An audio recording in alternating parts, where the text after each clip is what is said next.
Hola, ¿qué tal? Muy Hola. buenas tardes. Bienvenidos a Semana TV. Hoy tenemos un invitado muy especial que nos acompaña desde El Salvador, desde San Salvador, y es un honor para nosotros tenerlo en este programa. Se trata del vicepresidente del país, mano derecha, por supuesto, del presidente Nayib Bukele, que hoy está con nosotros acompañándonos en una pequeña entrevista muy corta para hablar de varios temas que queremos hablar con él. Vicepresidente Félix Ulloa, bienvenido a Semana TV, bienvenido a su casa, Colombia, desde El Salvador. Nos siguen en este programa de Revista Semana. Por supuesto, es un gusto conversar contigo, Juan David, y estamos a la orden. Muy bien, la primera pregunta, vicepresidente, tiene que ver con esa última encuesta, una de las encuestadoras más importantes de El Salvador, en el que asegura que la aprobación de los ciudadanos en El Salvador hacia el presidente y hacia el gobierno es de un 87%. Según esta encuestadora, pues los ciudadanos de a pie tienen una imagen muy favorable al presidente y a su gobierno. ¿Por qué cree que tiene una imagen tan favorable el presidente Nayib Bukele? Bueno, mira, en efecto, los niveles de aprobación del presidente se mantienen altos, creciendo, y en algunas ocasiones cuando se hace alguna consulta sobre algunos temas específicos, como en el caso de seguridad, del plan control territorial, el nivel de aprobación llega hasta un 95%. Creo que esta percepción que tiene la ciudadanía se deriva de la alta eficiencia con la que el presidente Bukele ha estado administrando el Estado, la forma y el talante de estadista que le impuso como una impronta personal desde el día 1 que asumimos el gobierno el 1 de junio del 2019, el haber asumido los retos que parecían imposibles de ser asumidos por gobiernos, como era el caso de la seguridad ciudadana, que era el primero de los problemas que se planteaban,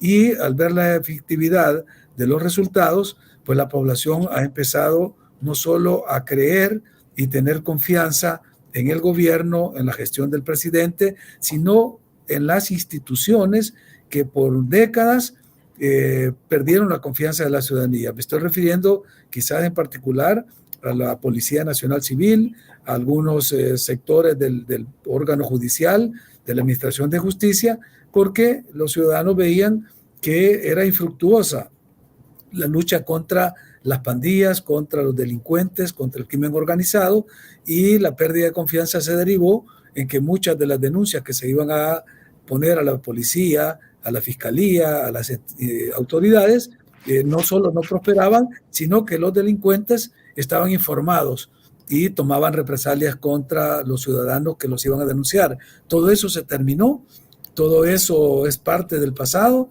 y ahí una de las razones por las cuales el nivel de aprobación a la actividad del presidente y a su desempeño es tan alto como ese, digamos, 9 de cada 10 ciudadanos apoyan la gestión del presidente.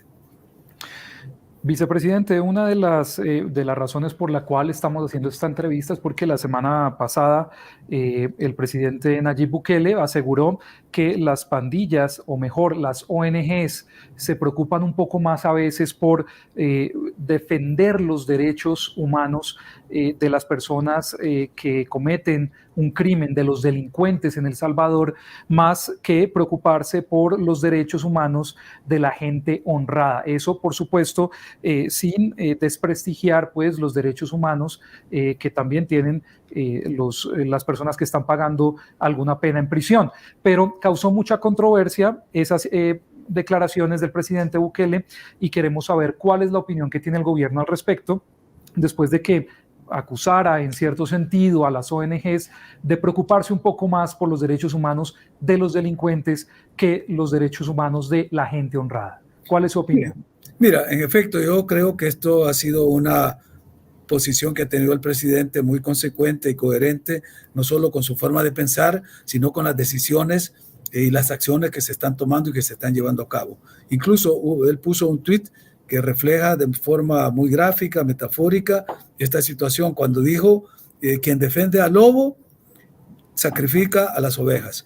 Lo que él quería significar era que muchas de las ONGs que no tienen conocimiento exacto de lo que sucede en el país, que repiten una narrativa que sale de los sectores de la oposición política en El Salvador y que tienen su base tanto en Washington, en Londres, y desde allá emiten comunicados, pronunciamientos, sin venir a constatar la realidad de lo que está sucediendo en el país, generó cierta aprensión, sobre todo a nivel de las víctimas y de los familiares de las víctimas, porque el trabajador honrado, la gente trabajadora, las víctimas de la extorsión, de los asesinatos, de los secuestros que se vivía diariamente en las comunidades, al ver que la acción del Estado, que a estas alturas está arrojando una cifra de más de 55,000 criminales que han sido sacados de las calles y están siendo procesados, se sintieron agredidas por estas ONG, sobre todo de carácter internacional, y unas cuantas que operan en El Salvador y que están vinculadas a los dos partidos que fueron derrotados en las últimas elecciones. Estos señores, más que defensores de derechos humanos, son activistas políticos, los conocemos bien, ahora aparecen hablando a nombre de algunas ONGs, cuando en el pasado pues han sido abogados o funcionarios de los gobiernos del pasado, tanto de Arena como del FMLN. Por eso es que es lamentable que algunas organizaciones internacionales se dejen sorprender y sin verificar, sin el rigor científico de una investigación in situ, de venir a hacer un examen, además de proporcionalidad, que lo hemos insistido nosotros, un examen de proporcionalidad sobre la eficiencia de esta campaña de guerra contra las pandillas, emitan estos comunicados. Para contestar la pregunta concretamente, te diría que la preocupación por el respeto a los derechos humanos y al Estado de Derecho es una constante y con la cual el presidente ha tomado las decisiones, ha instruido a las entidades que están en esta lucha contra las pandillas para que se respeten los derechos humanos en todo momento. Claro, una operación de esta envergadura, sin duda, pues puede haber algún tipo de error, se pueden capturar personas que no tienen vinculación con la pandilla, pero el Estado tiene una institución, la Procuraduría General de la República, que provee de abogados de forma gratuita a las personas que no tienen para pagar un abogado. O sea, pues que la defensa, el derecho de defensa está garantizada desde el Estado. Y por otra parte, toda la normativa, tanto desde la Constitución como las leyes penales y procesales penales, que se han ido modificando y adaptándose para darle mayor eficiencia, mayor efectividad a esta guerra contra las pandillas, sin salirnos del Estado de Derecho, sin violentar ningún principio constitucional ni de garantías que tenemos todos los ciudadanos en condiciones normales. Cuando declaramos el estado de excepción, se entiende que se suspenden ciertas garantías constitucionales. En el caso de El Salvador son 4 las garantías que se han suspendido, no son todas las garantías individuales, las libertades públicas que tenemos, sino algunas que era necesario suspenderlas para darle más eficiencia al trabajo de los agentes del orden. Pero en todo caso, el respeto a los derechos humanos y al Estado de Derecho es la prioridad en el combate en esta guerra contra las pandillas. Vicepresidente, usted dijo algo muy importante y tiene que ver con lo que las ONGs ven desde afuera, pero que no pasa adentro. Me gustaría preguntarle cuál es la situación, que usted nos pueda guiar para entender un poco mejor cuál es la situación de las pandillas que están dentro de las prisiones en El Salvador. Algunas imágenes nos muestran pues hacinamiento en las prisiones y un sistema carcelario pues que se podría decir que no está en las mejores condiciones, pero nos gustaría que usted mismo nos dijera cómo son las condiciones de los presos dentro de las cárceles y sobre todo pues cuál es la situación de las pandillas hoy en El Salvador y el sistema carcelario del país. Es una excelente pregunta que nos permite poner en contexto cuál es la situación penitenciaria al día de hoy. En primer lugar, el tema del hacinamiento en el sistema carcelario en El Salvador fue producto de estudio, de denuncia e incluso de una resolución de la Sala Constitucional declarando inconstitucional el hacinamiento que había en los gobiernos anteriores. Nosotros, con esta campaña masiva de guerra contra las pandillas, hemos incrementado en un 500% el número de internos en las instalaciones penitenciarias. Por supuesto, lo que se ha hecho es generar construcciones de emergencia para ir ampliando estos centros, utilizar algunos que no estaban en estado adecuado para poder ir poniendo en debida forma en la detención que los jueces, y repito esto, los jueces son los que están decretando la detención provisional de las personas que tienen mérito para quedarse detenidos. El que no está saliendo libre. Ya hay centenas de personas que han recuperado su libertad por orden de los jueces. Pero entendemos que una solución definitiva y permanente al sistema carcelario pasa por entender cuál es el sentido de la pena, cuál es el sentido de detener a una persona, de privarla de su libertad, desde luego después de un debido proceso, de una condena legal y judicial emitida por la autoridad judicial competente. Y es, primero, pues, que pague el castigo que la sociedad le impone por las violaciones que eso a los derechos de otras personas, de terceros, la comisión de delitos, etcétera. Pero también está de por medio la rehabilitación de la persona que ha cometido delito como parte de un tratamiento adecuado al delincuente. En el caso de la situación penitenciaria actual, el país, siguiendo los modelos postcoloniales, las prisiones estaban en las ciudades. En las grandes ciudades estaban los centros penitenciarios, lo cual generaba problemas porque las comunicaciones no se les podían cortar sin afectar a la población. Había una interacción de la comunidad con los familiares que llegaban a esta visita. Entonces se empezaron a construir centros penales fuera de las ciudades, pero no han sido suficientes como para tener a una población que supera, pues ya dijimos, los 55,000 internos. Hay una propuesta del gobierno de crear centros penitenciarios en zonas rurales fuera de las zonas urbanas. Ya tiene el Estado 230 hectáreas de terreno donde se van a habilitar estas colonias penales.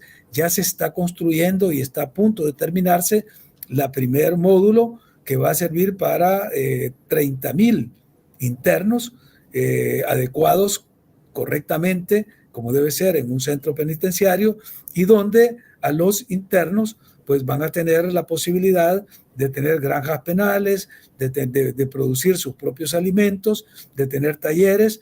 Y de hecho, en este momento, actualmente, aún en las condiciones de sobrepoblación que tienen los centros penitenciarios, se mantienen los programas de talleres, de escuelas, de centros de formación y capacitación para los detenidos, para los presos comunes. Incluso hay una colonia de detenidos que se les llama reos en etapa de confianza, en fase de confianza.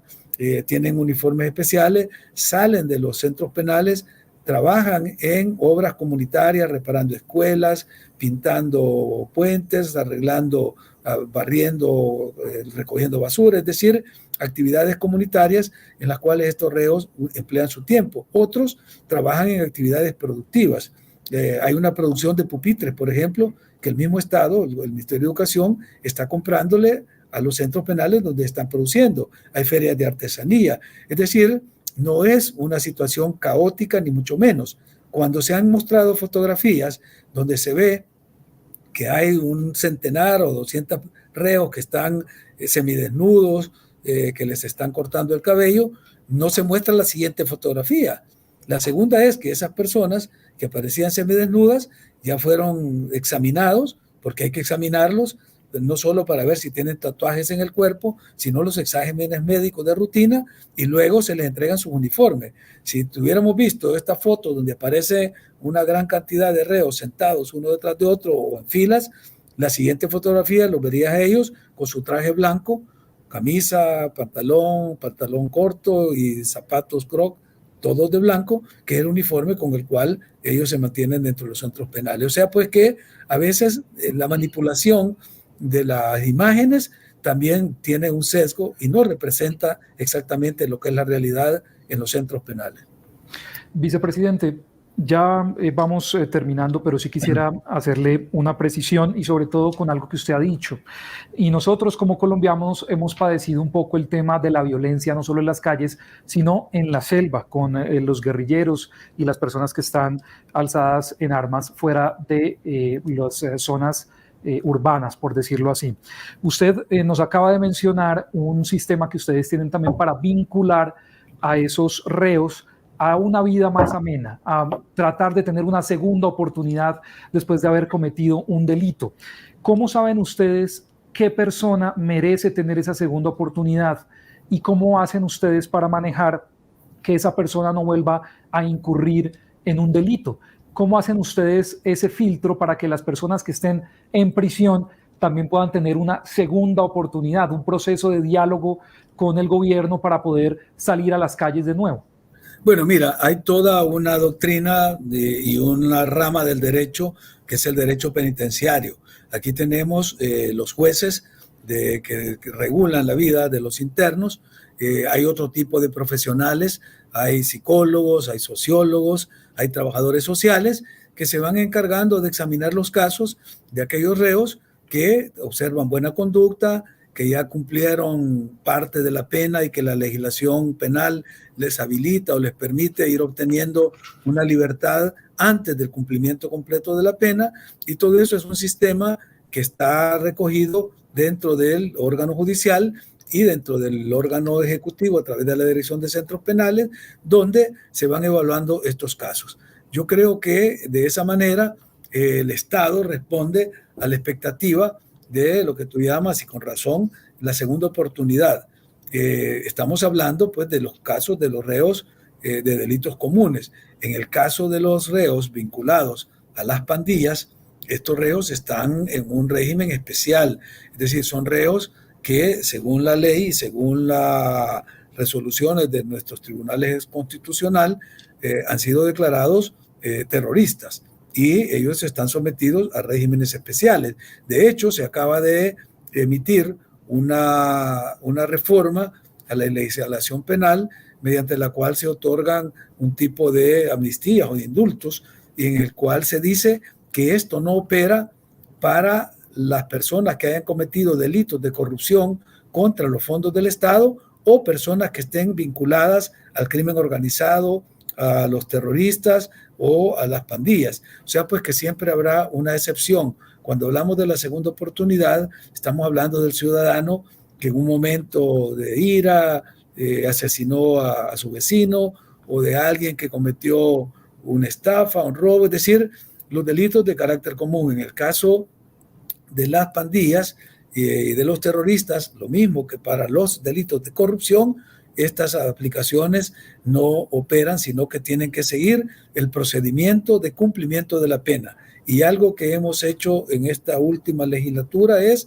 incrementar las penas para este tipo de delitos, porque la sociedad ha pagado un costo muy alto en dolor, en sufrimiento, por la acción de estos grupos. Fíjate que solo en los últimos dos gobiernos, el del 2009 al 2019, cada gobierno aquí en El Salvador dura 5 años, en 10 años el balance con el que recibimos nosotros era de más de 41,000 asesinados por las pandillas, más de 41,000 asesinados por las pandillas en esos dos últimos gobiernos, sin contar a los secuestrados, sin contar a los desaparecidos, sin contar a todas las violadas, sin contar todas las extorsiones, de solo asesinatos. Entonces, con ese flagelo y en esas condiciones, la reacción del Estado y la sociedad ha tenido que ser mucho más drástica para combatir este flagelo y estos grupos criminales. Y ahí es donde se ha ido modificando la normativa, la legislación penal,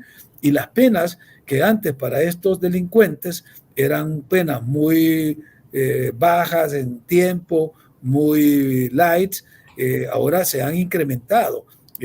Y siempre el presidente que puede les recuerda que aquellos que no dejen de delinquir, que sigan incorporándose a las pandillas, tienen asegurado por lo menos 30 años de cárcel, que es el mínimo que se está planteando en algunos de estos casos, y según la responsabilidad que tienen dentro de las pandillas o de los grupos criminales, así se incrementan las penas. O sea, pues que la relación de la pena con el tipo de delito, con el tipo de organización criminal, está directamente proporcional. Y el tema de la rehabilitación, de la segunda oportunidad, de lo que plantea el derecho penitenciario para la reinserción a la sociedad, también está marchando paralelamente. Pero la diferencia es que el pueblo que se sintió durante más de 3 décadas de rodillas ante estos grupos criminales, secuestrada su libertad, porque no se podían desplazar libremente en las comunidades. Estos grupos han tenido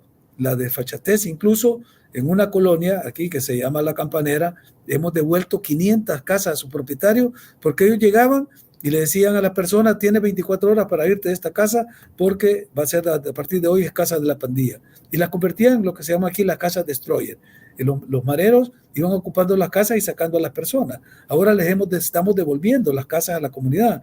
Una familia no podía pasarse la calle para ir a ver a un pariente porque esa calle era la división entre una pandilla y otra. Es decir, no tenía la libertad de moverse en su propia colonia. Un trabajador para ir a su fábrica, a su oficina, tenía que pagar una cantidad para salir y una cantidad para ingresar a su propia colonia. Es decir, ese es el nivel con el que hemos recibido este país, el nivel de violencia, de cooptación del Estado por parte de las pandillas. El Estado prácticamente había perdido soberanía en más de una tercera parte del territorio nacional controlado por estos grupos criminales. Y eso es lo que estamos recuperando, la soberanía del Estado, devolviéndole la paz, la armonía y la libertad a las comunidades, y todo eso con un esfuerzo coordinado entre el gobierno, a través de la policía y la Fuerza Armada, el Ministerio Público a través de la Fiscalía General de la República y el órgano judicial a través de los jueces que hoy se sienten respaldados.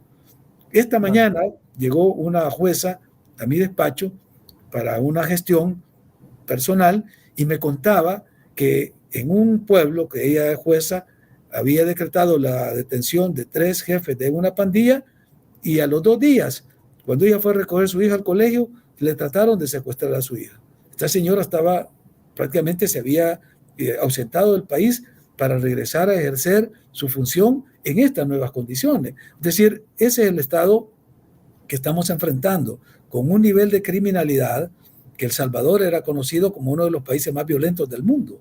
Y de hecho, en el mes de agosto de 2015, hubieron más de 900 asesinados en un mes. O sea, más de 30 personas diarias.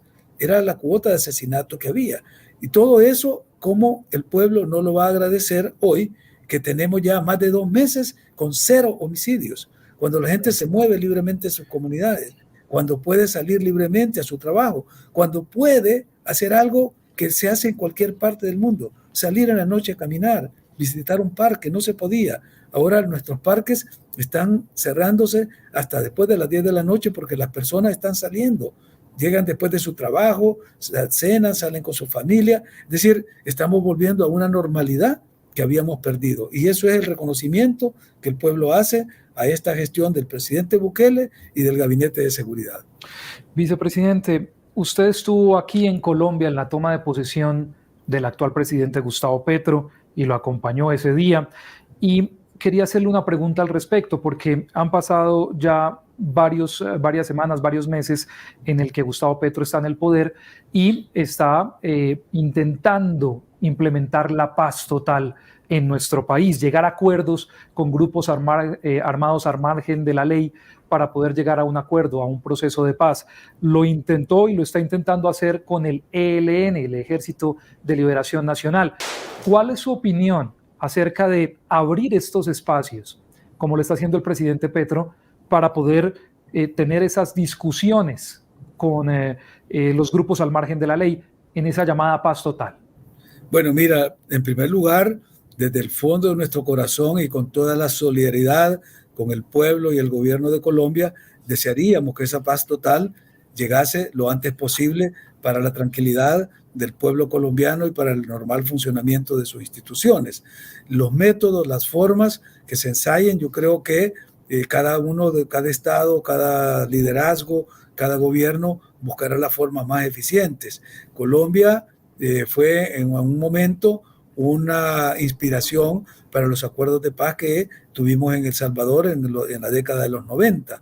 Nosotros logramos desarticular y desmantelar la maquinaria de guerra que nos agobió durante más de una década en los años 80, pero descuidamos una parte fundamental que era la paz social, y que producto de haberle dado la espalda a esa juventud, a esa niñez que quedó, algunos huérfanos, familias disfuncionales por la guerra, pues surgieron las pandillas que se volvieron mucho más agresivas, mucho más poderosas y mucho más violentas que las mismas situaciones de la guerra en los años 80. Y hemos pagado, como te decía, solo en una década, en 2 gobiernos, más de 41,000 muertos. Quisiéramos que Colombia, y formulamos votos, encuentre el mejor camino para alcanzar esa paz social a la que todos pues aspiramos y que queremos vivir en esa paz, y para nosotros pues toda la solidaridad y todo el apoyo y el respaldo para el pueblo y el gobierno colombiano. Ese respaldo, vicepresidente, abusando de su tiempo, tendría también como garante, o tenerlo usted a su gobierno, al gobierno de El Salvador, como garante en un proceso de paz con alguna de las guerrillas? Si fuese el caso y hubiese la oportunidad de colaborar desde nuestros modestos esfuerzos, con todo gusto aceptaríamos darle la mano hermana, la mano amiga, nuestra solidaridad, nuestro respaldo y nuestro apoyo a cualquier intento de búsqueda de la paz de su gobierno y del pueblo colombiano. Finalmente, vicepresidente, el tema de la inflación nos está tocando a todos, incluyendo también a El Salvador y a otros países. ¿Cómo está Centroamérica, usted con sus aliados de los países aledaños de la región, para controlar la migración masiva hacia los Estados Unidos? ¿Cómo se ha venido manejando esta relación entre los países? Y si usted tuviera hoy al presidente Biden aquí, en este momento, ¿qué le diría frente al tema migratorio por el que también lucha El Salvador? Bueno, ya se lo dije yo personalmente a la presidenta Kamala Harris. Le envié una carta explicándole que nuestro país estaba implementando el plan de reactivación agropecuaria. ¿Y por qué tiene que ver el plan de reactivación agropecuaria con la migración forzada? Sencillo, porque después de la firma de los acuerdos de paz, los gobiernos que administraron este país le dieron la espalda a la agricultura. Se cerraron los beneficios de café. El Salvador era un productor importantísimo de café, más de casi 5 millones de quintales al año. Y después de los acuerdos de paz, durante este periodo de los últimos años, no hemos llegado ni siquiera a 1 millón de quintales en exportación. Las fincas se abandonaron, los cultivos se abandonaron. Las personas del campo, de la zona rural, comenzaron a emigrar a la ciudad, a las zonas marginales, a buscar la vida, andar vendiendo en las calles. Y los otros salieron hacia los Estados Unidos, buscaron más allá de las fronteras un mejor futuro, porque el país no les ofrecía oportunidades. Y en los últimos años se agravó mucho más el factor de la migración forzada por la acción de las pandillas, que empezaron a desplazarse de la ciudad al campo. Y entonces ya en las zonas rurales se fueron instalando. Incluso les hemos desmantelado en estos últimos 2 meses más de 200 campamentos que tenían en las zonas rurales. Entonces, la violencia, por una parte, las formas precarias de vida de las personas eran los disparadores de la migración. Cuando nosotros decidimos la reactivación del agro y resolver el problema de la violencia en las comunidades, especialmente en las zonas rurales, estamos atacando el problema de la migración en su raíz, en las causas que lo originan. Y eso es lo que le planteamos a la vicepresidenta Kamala Harris, y es lo que le diría yo si estuviera frente aquí al presidente Biden. Ayúdenos a desarrollar nuestra política agropecuaria, a generar condiciones de trabajo en el campo. El campo tiene la virtud de que tiene trabajo los 365 días. En una finca siempre hay trabajo. Hay los periodos de la corta de la cosecha, periodos de abonar, de desramar, de resembrar, en fin, todo el tiempo hay trabajo. Entonces, si reactivamos el agro, vamos a tener empleo para las personas que no van a tener necesidad de emigrar. Es más, muchos de ellos ahora están regresando a las comunidades. ¿Por qué? Porque están viendo que hay posibilidades de trabajar sin el riesgo de que su trabajo vaya a ser producto para la extorsión, vaya a ser un estímulo para la extorsión y que les vayan las pandillas a ir a cobrar, porque eso era, o asesinar inclusive. De hecho, asesinaron recientemente a un empleado de una finca, un humilde trabajador, y eso originó que el presidente ordenara la operación Comasagua, con más de 2,000 operativos entre Fuerza Armada y Policía, que es emblemática. Si tú la buscas en todos los medios, vas a ver que la operación Comasagua es un nivel superior, un escalón superior en la lucha contra las pandillas, porque implicó el desplazamiento de tropa, de policía, de equipo de última generación, los vehículos especiales, los Sandcats y los Yago, drones, es decir, y se logró desarticular todas las clicas y todas las maras que funcionaban en esa región. Es decir, nos permitió la operación para hacerle justicia a un humilde campesino que fue asesinado por una mara, para demostrar que en esta guerra contra las pandillas el nivel de efectividad, de coordinación y de operación conjunta institucional está alcanzando niveles superiores. Pero volviendo al tema, la migración se origina no porque la gente quiere irse, sino porque no tenía condiciones de trabajo en sus comunidades, y luego por la violencia que llegó. Eso fue el gran disparador. Estas dos causas son las que estamos combatiendo de raíz, y de esa manera pues estaríamos resolviendo de manera estructural y permanente el tema de la migración. Vicepresidente, ¿usted estaría dispuesto, como Gustavo Petro lo ha mencionado, en replantearse el tema de la extradición hacia los Estados Unidos de delincuentes que cometan crímenes en Colombia para no ser extraditados y en cambio ser juzgados en su país? ¿Usted estaría de acuerdo con esa afirmación en El Salvador, que no sean extraditados los criminales hacia los Estados Unidos para que paguen los crímenes en su país? Mira, el tema de la extradición es un tema de debate constitucional en El Salvador. El gobierno como tal, o sea, la rama ejecutiva, no tiene la facultad para decir que una persona sea extraditada o no sea extraditada. Esa es una facultad que le corresponde exclusivamente a la Corte Suprema de Justicia. Y sería abusivo de mi parte entrar en un tema en el que le toca a otro órgano del Estado resolverlo. Y si hubiera que cambiar condiciones legislativas o normas, pues le correspondía al órgano legislativo, a la Asamblea Legislativa, decidir esta situación. Vicepresidente, bueno, gracias, muchas gracias. Entonces, muchas gracias por su tiempo y esperamos tenerlo pronto de vuelta en nuestro país. Gracias por estar con nosotros en Semana TV. Mucho gusto, con todo.